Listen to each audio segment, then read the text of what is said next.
Okay, so here's the thing, you're scrolling through your feed, right? And you see a headline about a royal cousin accused of killing her baby. Your first reaction is probably like mine, shock, confusion, maybe even a click to read more.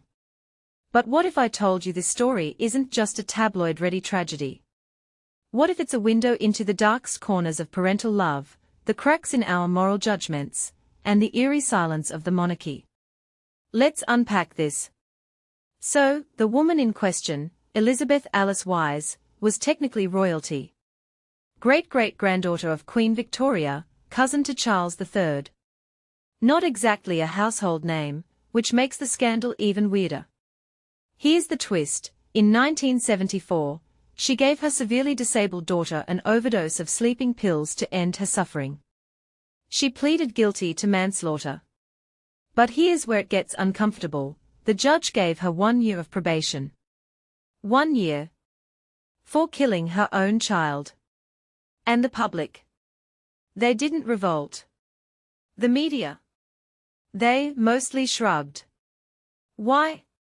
Because we are conditioned to see royalty as untouchable, even in their worst moments. But let's slow down. Let me break this down. Her daughter, Emma, was born after years of longing. A miracle baby, until she got encephalitis 9 days later. The infection destroyed 75% of her brain. Elizabeth spent 9 months fighting, traveling the world for treatments, and finally, made the choice to end Emma's life.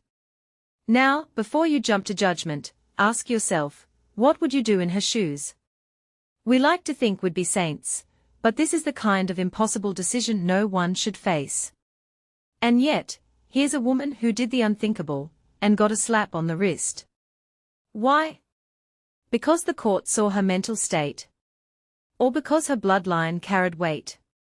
What fascinates me is how this case exposes the hypocrisy in how we treat mercy killings. If a non-royal parent did this, would the sentence have been the same? Or would they be vilified for life? Elizabeth's royal ties probably softened the blow. But here's the deeper question, should her status matter? The monarchy's power isn't just in their wealth, it's in how society reflexively softens its gaze on them. They are human, but we don't let them be flawed humans. This story is a reminder that even the crown can't protect you from grief. And then there's the Queen's reaction. Reportedly, she was sympathetic. Interesting, right? Elizabeth II, a woman built on tradition and stoicism, quietly offering comfort to a cousin who broke the law. Does that make her more relatable? Or does it just highlight how the royal family's private compassion doesn't always translate to systemic change?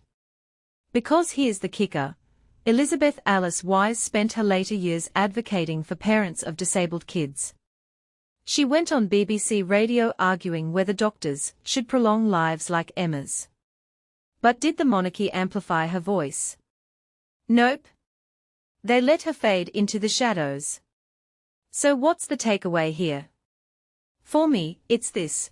This isn't just a story about a royal cousin's tragedy. It's about how we weaponize judgment when the powerless suffer, but look away when the privileged do the same. It's about the unbearable weight of parenting a child with no future, and the moral quicksand of judging someone who snapped under that weight. And it's about the monarchy itself, a system that survives by letting its members suffer in private while the rest of us dissect their pain for entertainment. What do you think? Was this mercy or murder? And if you were in her position, could you live with yourself either way? Drop your thoughts below, because this one's going to stick with me for a while.